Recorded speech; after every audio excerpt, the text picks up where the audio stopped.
Answer the following questions.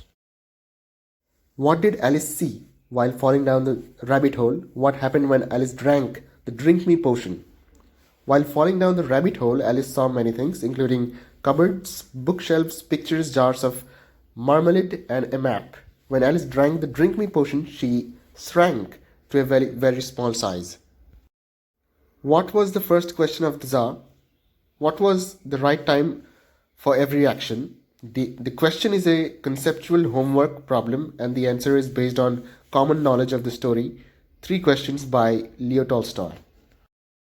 What were the answers to the Tsar's second question suggested by the learned men? The most necessary people were either counselors, priests, doctors, or warriors. The question is a conceptual homework problem, and the answer is based on common knowledge of the story, 3 Questions by Leo Tolstoy. Answer the questions given below in your own words. Who is Alice? Describe what she did with the little golden key and the tiny door. Why could not she go through the door? How did she plan to finally get out? Answer. Alice is a curious and imaginative little girl and the central character of Alice in Wonderland by Lewis Carroll. She falls into a strange world full of wonders and unusual experiences. In the long hall, Alice noticed a tiny door hidden behind a curtain and found a little golden key on the glass table. She tried the key in different locks and finally succeeded in opening the tiny door, through which she could see a beautiful garden. Alice could not go through the door because she was too big in size to pass through such a small doorway, even though the door was open. To solve this problem, Alice planned to make herself smaller. She noticed a bottle labeled "Drink Me" and decided to drink from it, hoping that it would reduce her size so that she could pass through the tiny door and reach the beautiful garden. What were the questions that had occurred to the Tsar? Why did he need correct answers to the questions? What did he do when he was not satisfied with the answers of the learned men? Answer. The Tsar had 3 important questions in his mind. What is the right time to begin any work? Who are the right people to listen to? And what is the most important thing for a person to do? He needed correct answers to these questions because he believed that if he knew them, he would never fail in his actions and would always take the right decisions in life. When the Tsar was not satisfied with the answers given by the learned men, he decided to seek the answers himself. He gave up his royal dress, went alone to meet a wise hermit in the forest, and hoped to find the correct answers from him. Answer the following questions briefly. Who is the speaker in Hawk Roosting? Where is the hawk sitting? Answer. The speaker in the poem Hawk Roosting is a hawk. The hawk is sitting at the top of a wood. What does the hawk describe as its manners? What does the hawk do in its sleep? Answer. The hawk describes its manners as eating. In its sleep, the hawk keeps things all the same by holding them in its feet. What is the glow of such fire in line 9 and what does it symbolize? Answer. The glow of such fire in line 9 out of Shakespeare's sonnet number 73 refers to the remaining energy and passion of the speaker's life. It symbolizes the speaker's mortality and the imminent end of his life, which makes his love for the addressee stronger. Answer any one of the following questions. Discuss the central theme of the poem Hawk Roosting. How does Ted Hughes explore the concepts of power, control, and the survival of the fittest through the poem Hawk Roosting? The central theme of Hawk Roosting is the idea of absolute power in nature. Ted Hughes presents the natural world as a place where strength, control, and dominance decide survival. There is no sense of mercy or mortality in this world, only authority and instinct. The hawk in the poem symbolizes supreme power. It sees itself as perfect and believes that the entire natural world exists for its benefit.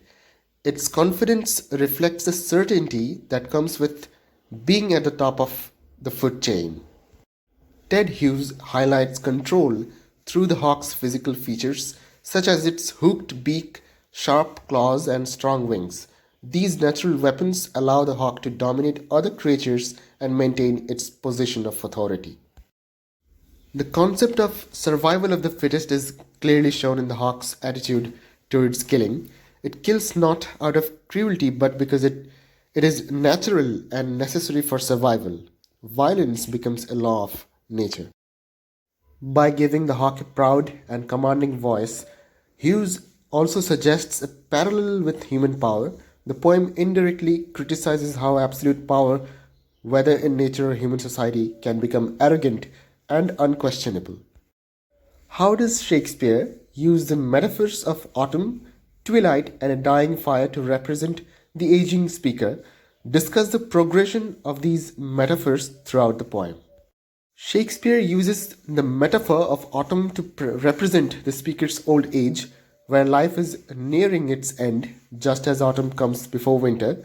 The falling leaves symbolize the loss of youth, strength, and vitality, while the bare branches suggest loneliness and decline. This image reflects the physical awakening that comes with aging.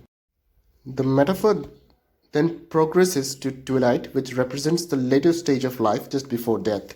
Just as evening fades into night, the speaker's life is moving steadily towards darkness. This image suggests that time is running out and the end is closer than before. Finally, Shakespeare uses the image of a dying fire to show the last moments of life. The fire is almost extinguished, resting on its own ashes, symbolizing how life consumes itself over time. Through this progression, from autumn to twilight to dying fire, Shakespeare intensifies the sense of aging and mortality, showing a clear movement from decline toward inevitable death. Explain the meaning of the extracted quote given below. The plain states will be abandoned as giant dust bowls. Greenland and Antarctica will join the new great powers. The quoted lines imagine a future world deeply affected by environmental destruction and climate change. The idea that the plain states will be abandoned as giant dust bowls suggests that once fertile and populated regions will become dry, barren, and unfit for human life. Extreme droughts, loss of soil fertility, and ecological imbalance will force people to leave these areas. This image also reflects the failure of humans to protect nature. The transformation of productive land into dust bowls shows how careless exploitation of natural resources and changing climate patterns can destroy entire regions. It highlights large-scale displacement and suffering caused by environmental collapse. The reference to Greenland and Antarctica becoming part of the new great powers presents a striking contrast. These regions, currently frozen and largely uninhabitable, are imagined as gaining importance due to melting ice and rising temperatures.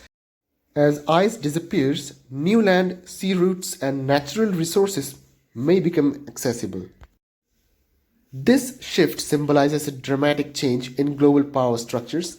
Traditional centers of power decline as their environments become hostile, while previously insignificant regions rise in importance. Political and economic power is shown as closely linked to environmental conditions. Overall, the quote serves as a warning about the long-term consequences of climate change.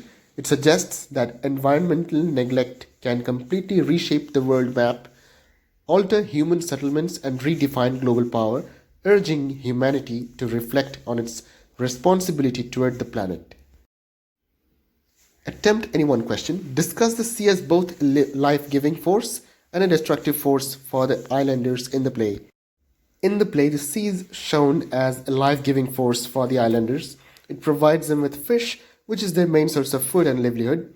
The islanders depend on the sea for survival, and their daily lives are closely connected to it. The sea also links the island to the outside world, making travel and trade possible. At the same time, the sea is portrayed as a destructive force. It is unpredictable and dangerous, often bringing storms that threaten lives and property. The islanders constantly live with the fear of losing their loved ones to the sea, as boats can be overturned and fishermen can drown.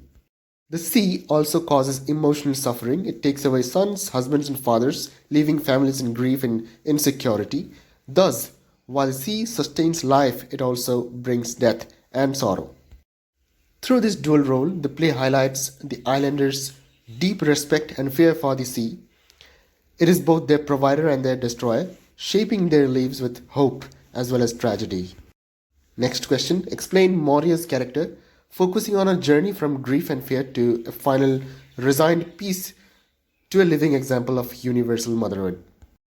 Maurya is presented as a tragic and deeply emotional character who represents the suffering of a mother constantly haunted by loss. At the beginning of the play, she is overwhelmed by grief and fear because the sea has already taken away her husband, father in law, and 4 sons.